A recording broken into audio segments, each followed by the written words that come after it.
In this video, I'm going to tell you which of these luxury SUVs is the best. And to start off, we're going to compare their prices. The Porsche Cayenne range starts from £76,000. This is the e-hybrid version, and as tested with options, this car cost £101,865. The BMW X5 starts from £70,685. The xDrive 30D M Sport tested here with options actually cost £93,745. Though thankfully through CarWow you can save an average of £4,256 off a BMW X5. The Mercedes GLE starts from £77,360, though this one is the 450D AMG line Premium Plus, and as tested with options, this Mercedes is £91,695. The Audi Q7 range starts from £65,095, though this 50 TDI Quattro Launch Edition with options is £83,525. However, through CarWow you can save an average of £7,442 on a new Q7.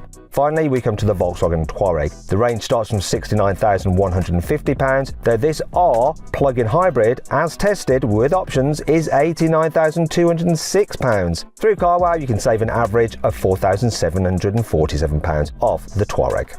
This Volkswagen Touareg R uses a V6 3-litre turbocharged petrol engine mated to electric motor. It's a plug-in hybrid. Combined, you've got 462 horsepower, 700 newton meters of torque, 4-wheel drive and an 8-speed automatic gearbox.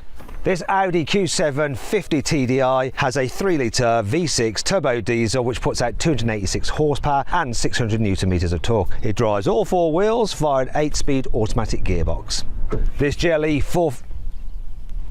450D has a 3-litre straight-six turbocharged diesel engine with a little electric motor which puts out 22 horsepower, and combined you have 389 horsepower and 750 newton meters of torque. It's got a 9-speed automatic gearbox and of course 4-wheel drive. This BMW X5 30D has a 3-litre straight-six turbo diesel, puts out 298 horsepower, has 670 newton meters of torque, drives all 4 wheels for an 8-speed automatic gearbox. Finally, we come to the Porsche Cayenne e-hybrid, and like the Volkswagen, it's a plug-in hybrid and it uses a petrol engine. In this case, it's a 3-litre turbocharged V6, just like in the Touareg, mated to an electric motor and an 8-speed automatic gearbox and 4-wheel drive. However, it has more power than the Touareg because it's a Porsche, of course. 470 horsepower and 650 newton meters of torque. Now, if you're finding all those numbers a little bit confusing, don't worry, I've got you covered. So I've actually compiled a special page which explains all the cars' different engines, which is the best one according to me, and which trim level to go for. You can even compare the deals on different cars available through CarWow. So if you want to check that out right now, just click on the pop-out banner appearing in the top right-hand corner of the screen, or if you're watching on a smart TV, just follow the QR code which is on the screen now. That'll take you to the CarWow website and all your questions will be answered. This Porsche has a deployable tow hitch, so if I press this button here, sounds like it's grinding coffee. Here it is. The speed of the tow hitch isn't very Porsche-like. While you can get all the cars here with an electric tow hitch, the BMW is the only car that gets a lovely split folding tailgate. So if I press this, the lower part comes down. Gives you a nice place to sit. And I like the way when you close it by pressing this button again up here, does the bottom part as well. Like that. If you get the 7-seater version of the Mercedes GLE, to fold down the rearmost seats, you do it manually, which doesn't feel very Mercedes-like. But at least you can fold down the middle row by pressing this button here in the boot. Oh, come on. It is not the fastest system in the world, but at least... What's going on? Why are you coming back up? It's also not the most obedient system in the world either. Don't know what that was about. With the Audi, the rearmost seats are electrically operated. Look, so press that and down they go, look. Whereas the middle row isn't. So you then have to go and do a reach around. To fold down the rear seats in the Touareg, you pull these levers. It's manual, but it works, apart from the fact that sometimes it doesn't if you don't grab it properly. And look at that. You end up having to climb in anyway to put the buggers down.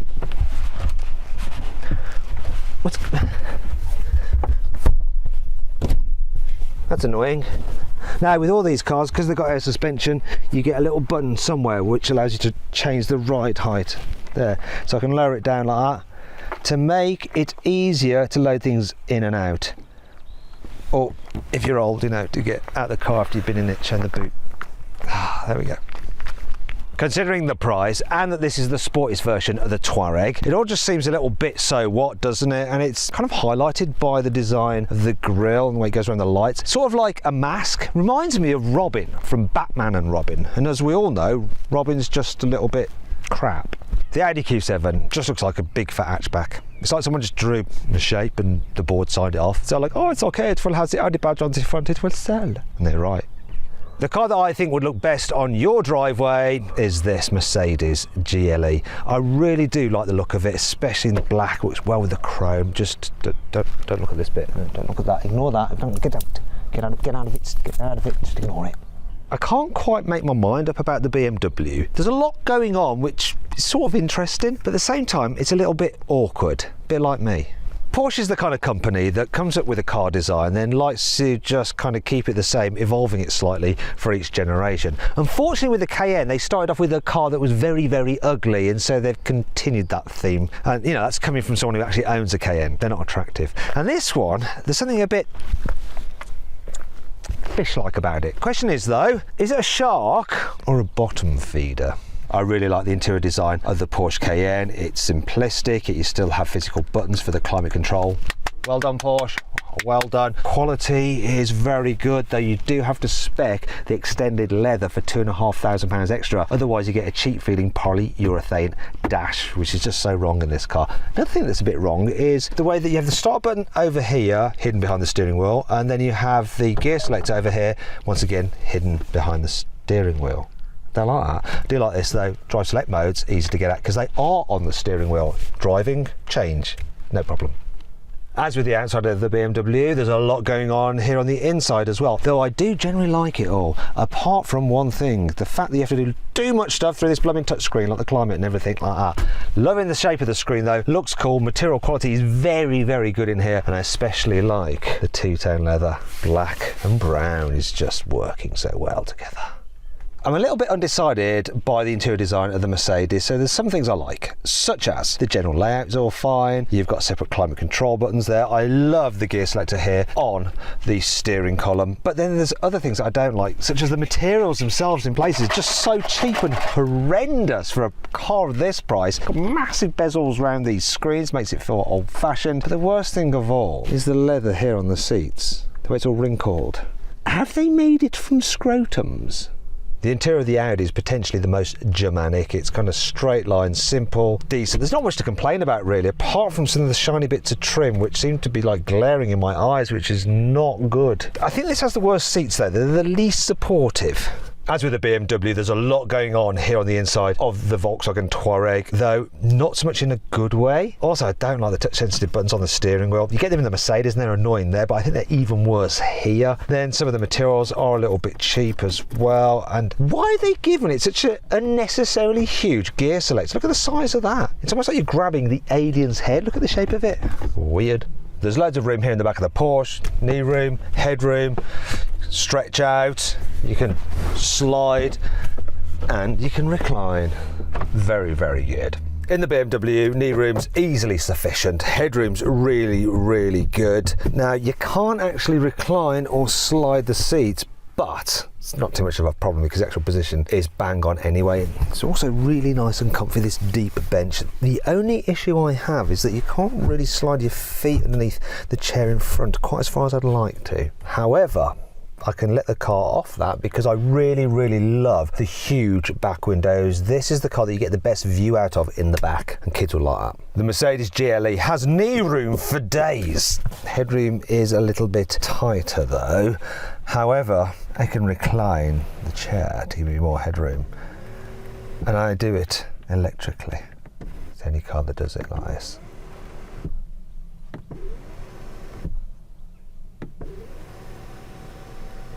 This Audi is just so practical. Knee room is fantastic, headroom is also fantastic, and look, slide, yeah. And recline, actually you can recline further than in the other cars and look, stretch out into there. This is luxury, this is, and it has something the other cars don't. You can do the same with the middle row individually, plus Isofix, totally normal, but also Isofix, and more Isofix as well. Touareg, okay headroom, really good knee room, lots of foot space, comfy seats, recline and slide. Good. What surprised me is that I think that the BMW is the least good in the back seats, the Audi is the best, closely followed by this Touareg and the Porsche. When it comes to carrying 3 adults in the back at once, the Audi was the clear winner, thanks to its 3 separate seats. All the other cars were much closer matched. But if I was to order them though, in terms of preference for carrying 3 in the back at once, I'd go BMW, followed by the VW, then the Porsche, and finally the Mercedes. There's enough room here in the third row in the Audi, so camera operator Miguel over here, hello Miguel. He's got himself comfortable, he's moved the seat, so he's absolutely fine, aren't you Miguel? Yep. And you know, I've just about got enough knee room. I'm all right back here, headroom's all right as well, and because the seats tumble forward, there is enough space to actually climb through into the back. It's quite impressive really. Oh, and look, even more Isofix here. So 1, 2, 3, 4, 5, 6. If you have sextuplets, poor you, but you should get yourself an Audi Q7 for sure, because there is no other option really, apart from a minibus. The Mercedes is just not as good in the third row as the Audi. It's just not. Less headroom, less knee room with him in his comfort position. And I want to show you another problem. Hop out if you wouldn't mind, Miguel. So, Lewis, would you mind just running around and letting Miguel out, because we've sort of left the child locks on. I'm free. Okay, so this is the issue. Now with the Audi, you just tumble the seats forward manually. This is electric, you know, it feels more expensive, but it also takes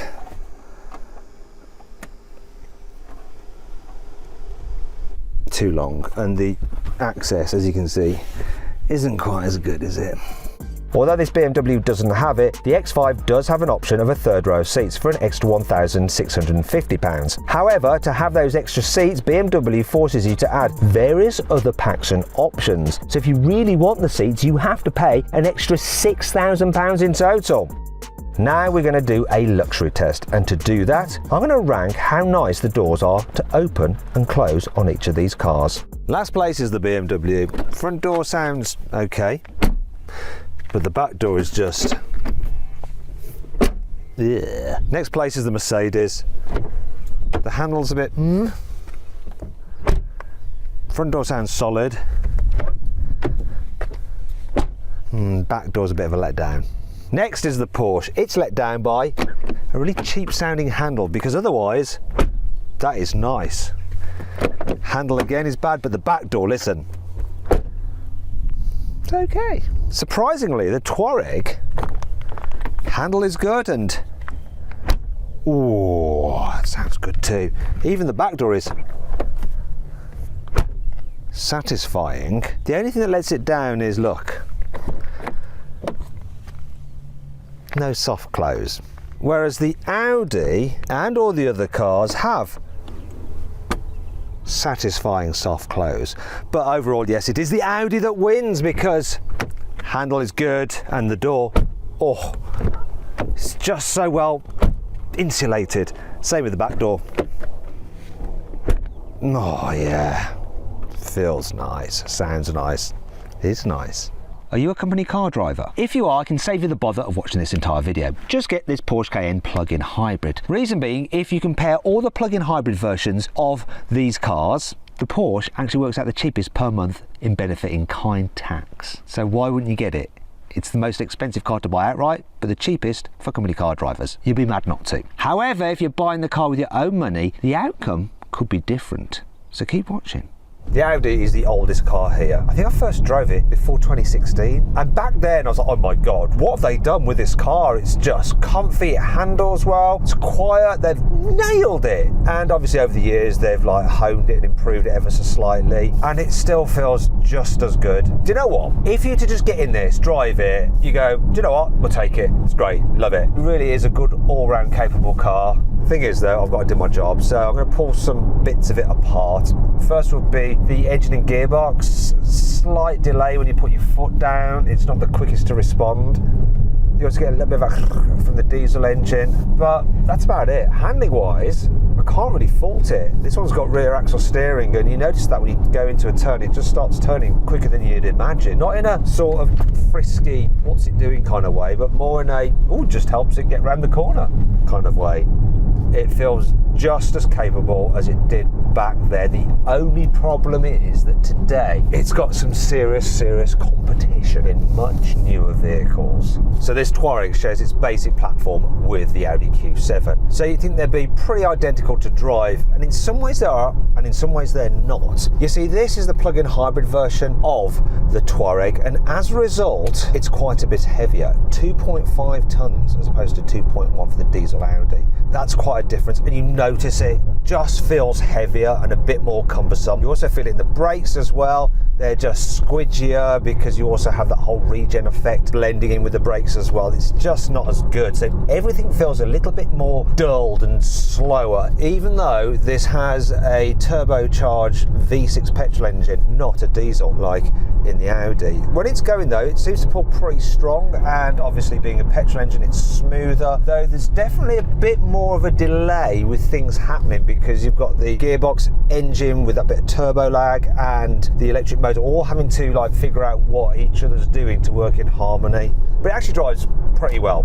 Comfy, quiet. It's very hard to split them. You know, if this was the diesel, the dynamics would be very similar. However, there is one thing, something about just being sat in this just feels like I'm in a slightly taller Golf. I'm not feeling the specialness that you get with the Audi. So while you might go and drive this, think, yeah, it's not bad, I quite like it. If you back to back it with the Audi, that car just makes you feel a little bit more, I don't know, what shall I say, successful? Like you've achieved something. I mean, that does sort of come down to brand perceptions, but it's just the design, it's just the materials, it's just everything about this. The whole Volkswagen ethos comes through in this product. You know, Volkswagen, car of the people. At this kind of price point and in this kind of class, you need a vehicle that makes you feel slightly elevated above the people. And this car doesn't quite do that.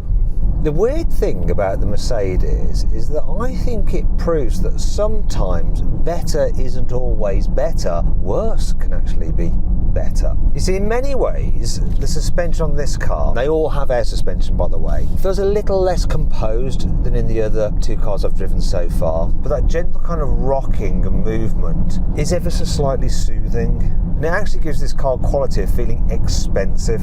However, the floors actually give it a certain quality of heft. Not actual weight like you get from that Touareg because it is so darn heavy because of the hybrid system. More just a feeling that you are driving a substantial vehicle, something that's expensive. If I put this kind of sport mode, and I've done this with the other two cars, to just check the handling, I would say it is the least dynamic of the ones I've driven so far. It just leans a little bit more. I don't feel so confident in pushing it as fast, even though it's not quite as heavy as that Touareg. But I can easily go way faster than the speed limit. So no one is ever going to drive it like this. So when you put it back into comfort, which is where this car belongs, and you drive it like you're going to drive on the road, it just feels like a Mercedes should do. And then there's the engine.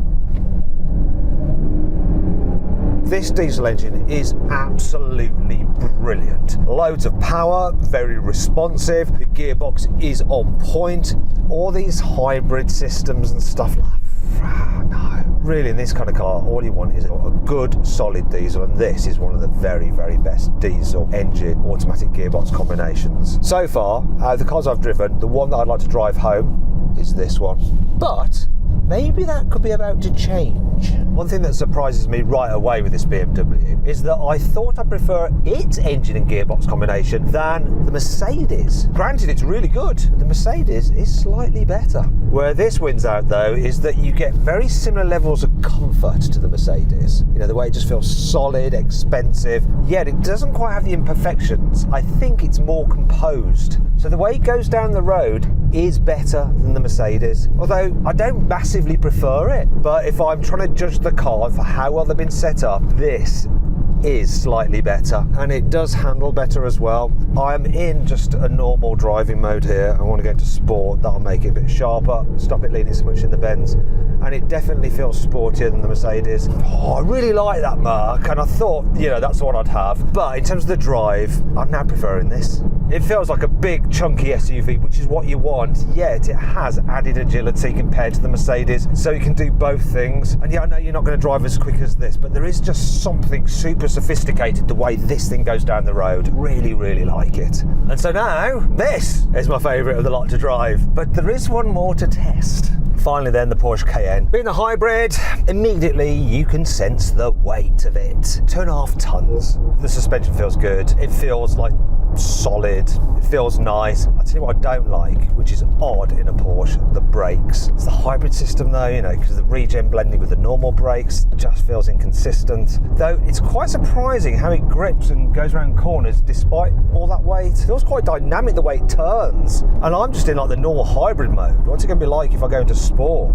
Good thing about this car, it's so easy to just whack it into sport. In fact, let's go Sport Plus. This is interesting. So despite all that weight, when you have this car in its sportier setting, it really does change the character of it completely. And the way it drives, like if you want to go quickly, this is by far and away the best. The composure of the car when you're just throwing it through some bends, the way it puts its power down, you can feel the tyres are scrabbling for grip. The noise from the engine, being a petrol, is obviously just nicer, and you've got some revs to play with. Doesn't feel like there's any like miscommunication between the hybrid system, the gearbox and all that kind of stuff like I got from the Volkswagen. From a motoring journalist point of view, this is the most fun to drive by far, but it's all a load of nonsense because you're not driving like that. You're with your family, you're in hybrid mode, and this is how you're driving. And then it just feels slightly lumpier than the BMW because of the weight. And I don't know really at these speeds whether I actually would prefer the normal petrol version than the BMW. So for just normal driving, I think I preferred the BMW. And in some ways, that Mercedes had a slightly more luxurious feel to it, even though it was nowhere near as composed. When you want this thing to drive like a Porsche, it drives like a Porsche, and it's incredible. When you want it to drive like a smooth, comfy, relaxing SUV, it can do that, but it's not really any better than the others. With big luxury SUVs, performance does matter. So to compare these cars, we're going to do some drag racing. We're going to do it in 2 races. First the diesels, then the plug-in hybrids. I'm in the BMW. 3, 2, 1. Well, the BMW shot off. But now the Mercedes is coming because it has more horsepower. And it's absolutely pulling past now.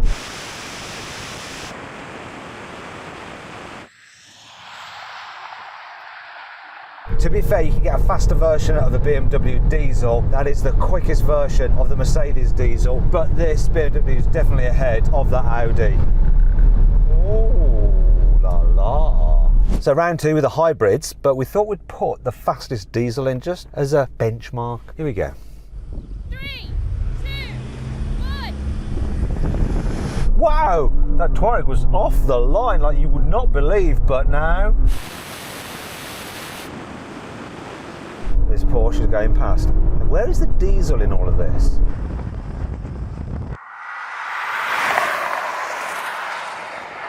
Dropped. Okay, so the hybrids may be heavier, but they be quicker. So then what exactly happened? Well, the Porsche won. It completed the standing quarter mile in 12.9 seconds. The Volkswagen took 13.1 seconds, the Mercedes 14 seconds, the BMW 14.2 seconds, and the Audi was last with a time of 14.4 seconds. So then what's my final verdict? Well, in last place is the Volkswagen. Don't get it as this plug-in hybrid, it's too expensive. Get the diesel, but even then it doesn't feel premium enough considering how much it costs. Speaking of which, the Porsche, it's just too expensive, and you can't get a diesel, which is what you want with one of these SUVs, unless of course you're a company car driver. Now objectively, the Audi is the best car overall, but subjectively it's not because it just looks too meh. Whereas the Mercedes objectively isn't quite as good as the Audi, but it's just got that I want it factor. However, so does the BMW, and overall it's a better car than the Mercedes, and that's why it wins this test. I hope you'll enjoy the video. If you did, give it a like. Click on the video windows to watch some more videos, and if you want to find out the best deal on one of these cars, I've configured it myself, then just click on the CarWow logo.